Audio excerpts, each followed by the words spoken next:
Des îles est submergée avec plus de 210 cas détectés. Elle lance ce soir un appel aux volontaires et aux bénévoles pour venir en renfort. Depuis ce week-end, le dispensaire de Houé est devenu une unité Covid. Clarisse Ouatoué.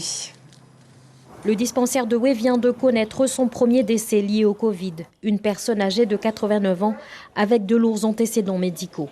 Actuellement, 7 patients non vaccinés sont hospitalisés, le plus jeune à 48 ans. 6 malades sur 7 présentent au moins un facteur de risque, hypertension, diabète, surpoids. Tous sont sous oxygène.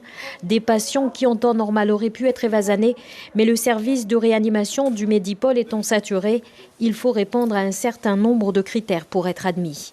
L'un des critères, c'est d'être exempt de tout facteur de risque. Le pic de l'épidémie est prévu dans 3 semaines, mais les équipes médicales travaillent déjà à flux tendu.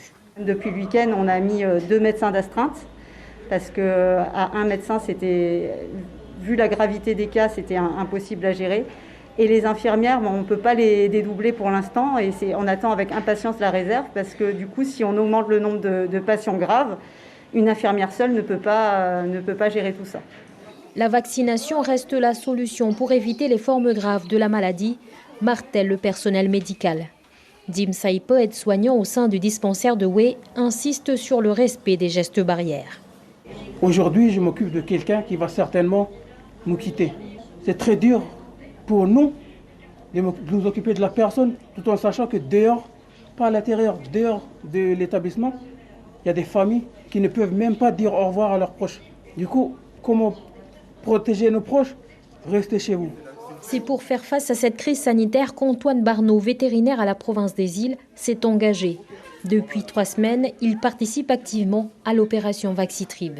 Il y a urgence à vacciner le maximum de personnes, et en particulier les personnes fragiles, un minimum de temps avant que l'épidémie gagne du terrain.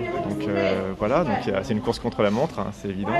Et plus on est d'équipe et plus on peut répondre aux besoins, et bien voilà, on essaye de mobiliser le maximum de force. Donc j'en fais partie tout simplement. Si vous aussi vous souhaitez vous impliquer dans la gestion de cette crise Covid, vous pouvez joindre par mail la direction de l'action communautaire et de l'action sanitaire de la province des Îles.